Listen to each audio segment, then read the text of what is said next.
বিসমিল্লাহির রহমানির রহিম। প্রিয় দেশবাসী, আসসালামু আলাইকুম।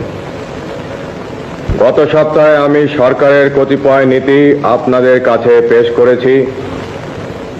এবার দেশ গঠনে জনগণের অংশগ্রহণের পরিকল্পনা ও সরকারের কার্যক্রমের আরও কয়েকটি দিক আপনাদের সামনে তুলে ধরতে চাই। রাষ্ট্র পরিচালনার ব্যাপারে সংক্ষেপে আমার অনুসৃত নীতি ও কর্মসূচি হচ্ছে: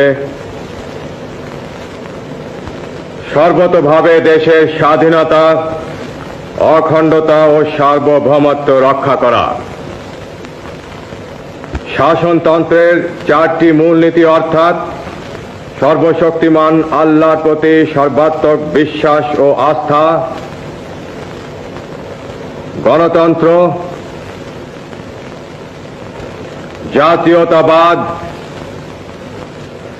এবং সামাজিক ও অর্থনৈতিক ন্যায় বিচারের সমাজতন্ত্র জাতীয় জীবনের সর্বস্তরে প্রতিফলন করা।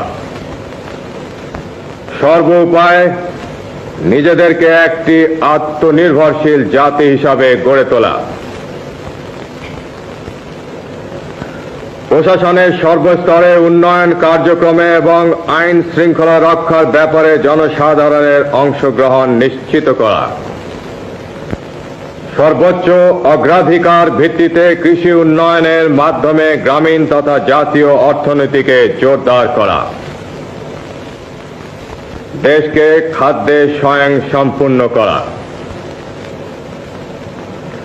দেশে কাপড়ের উৎপাদন বাড়িয়ে সকলের জন্য অন্তত মোটা কাপড় সরবরাহ নিশ্চিত করা।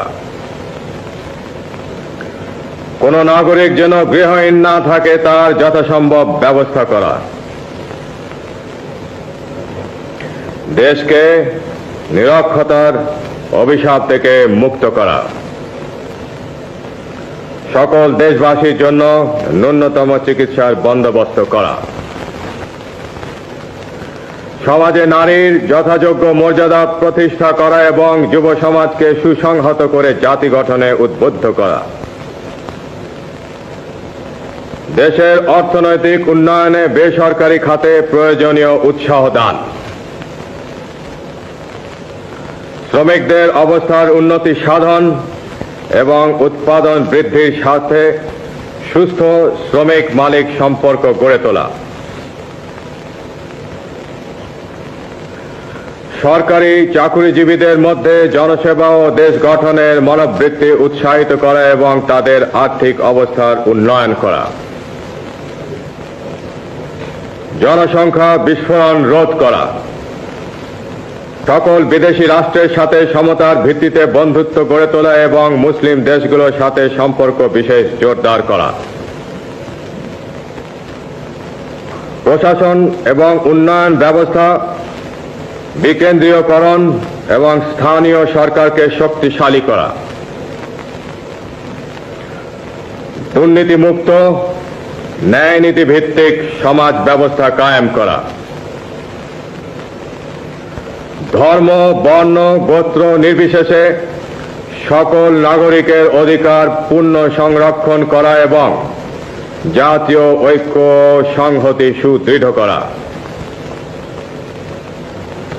আমার বিশ্বাস এই নীতির ফলশ্রুতি হিসাবে ইনশাআল্লাহ দেশে সুখ ও শান্তি বিরাজ করবে এবং জাতি উন্নতির পথে দ্রুত এগিয়ে যাবে।